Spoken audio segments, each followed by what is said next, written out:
Presidente, senhoras e senhores senadores, vou tratar, presidente, de um tema que é um tema polêmico, que eu reconheço como polêmico, e até porque há uma formação de opinião pública baseado na deformação da informação. Eu me refiro, senhor presidente, à votação ocorrida na CCJ semana passada a respeito da diminuição da maioridade penal. E quero me pronunciar, sem dúvida nenhuma, contrária a essa posição. Contrária, inclusive, ao formato em que essa decisão foi tomada. Um ambiente que foi construído para que essa decisão fosse tomada na Câmara dos Deputados, na comissão especial que trata dessa matéria. Não se trata de uma questão menor, essa questão. Se trata de um debate, sem dúvida nenhuma, que envolve muita emoção. O Brasil tem tradição de, após uma emoção forte diante de um crime cometido, posicionar-se de maneira emotiva, buscando a radicalidade do Código Penal no aumento de penas ou coisa que o valha. Essa é a tradição brasileira, é a tradição de não analisarmos com racionalidade, com frieza, a situação em que está colocada. Eu não posso aceitar a transformação do Estado brasileiro, cujos fundamentos são a promoção da justiça social, da construção de uma sociedade justa, solidária, em um Estado que tenha condições de fazer justiça real, na busca de um Estado que vire justiceiro, que pratique vingança. Essa que é a temática objetiva que nós estamos enfrentando.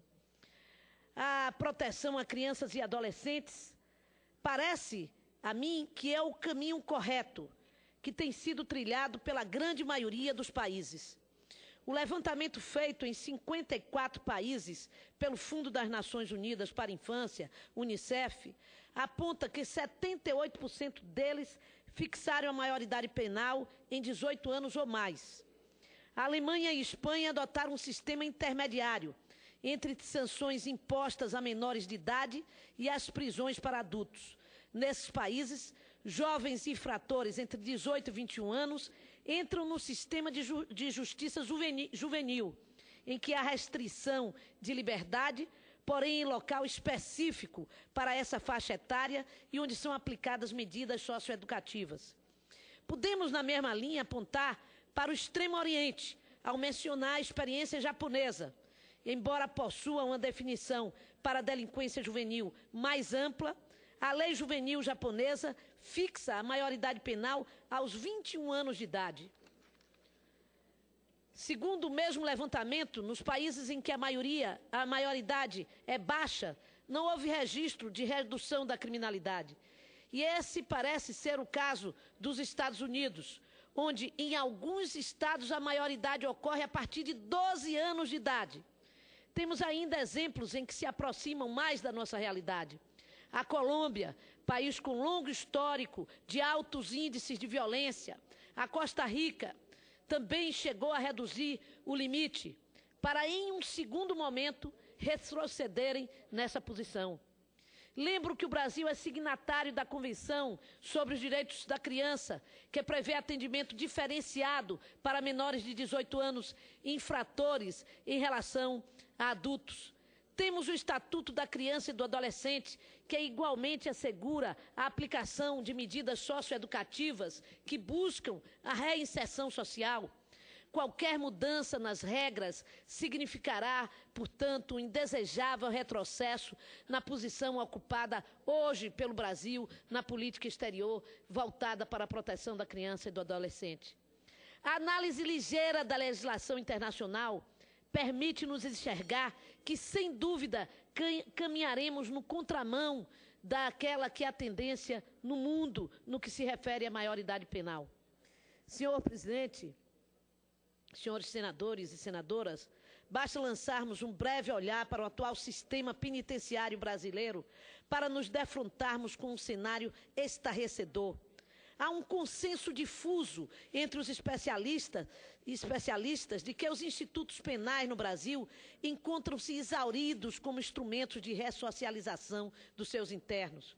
O colapso dos presídios e das cadeias públicas pode ser aferido pelas condições desumanas a que são submetidos detentos, pela superlotação das celas, pela violação contínua dos direitos humanos e pela inadmissível domínio das facções criminosas. Os vetores convergem para um ciclo vicioso em que nossas penitenciárias transformam-se em dantescas escolas do crime.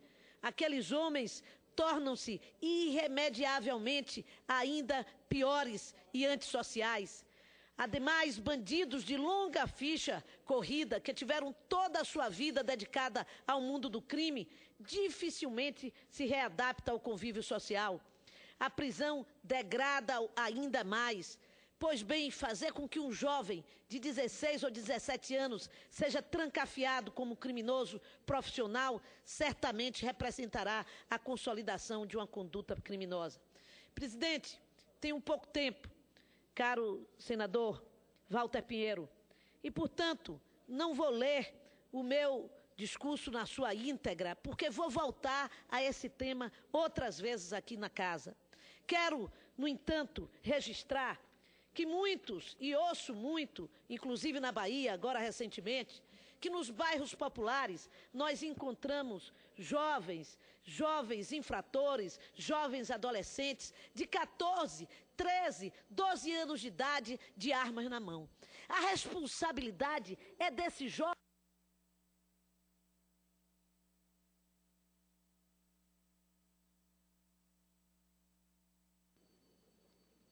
Pois não, presidente. Para a situação de crianças, adolescentes e jovens sem escola, sem emprego, sem oportunidade nova em nosso país. Cedo uma parte à senadora Marta Suplicy. Senadora Lídice da Mata, eu quero parabenizá-la pelo brilhante discurso. A avaliação que Vossa Excelência faz é pontual, ampla e com uma visão que compartilho inteiramente, principalmente com esse diagnóstico da tendência que nós vemos aqui no Congresso. A cada situação de violência, a resposta é: aumentamos a pena. E isso já foi provado, como Vossa Excelência colocou com muita propriedade, não resolve o problema. Países retrocederam nessa história de aumentar penas. Eu falo da maioridade, mas falo também de penas por delitos. Então, Vossa Excelência tem razão quando diz que a solução é por outro caminho. A solução são medidas outras, medidas de oportunidades para as pessoas mais jovens que cometem, nem que cometem crimes, preventivas, para que não se vejam com a oportunidade, entre aspas, de cometer as delinquências. As pessoas poderem ter uma visão de que o futuro está ali, que podem se dedicar, que terão uma resposta da sociedade que vai realizá-las como seres humanos.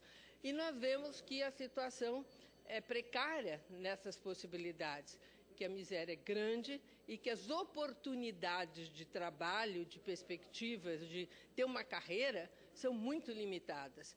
Agora, quando o cidadão comete um ato delinquencial,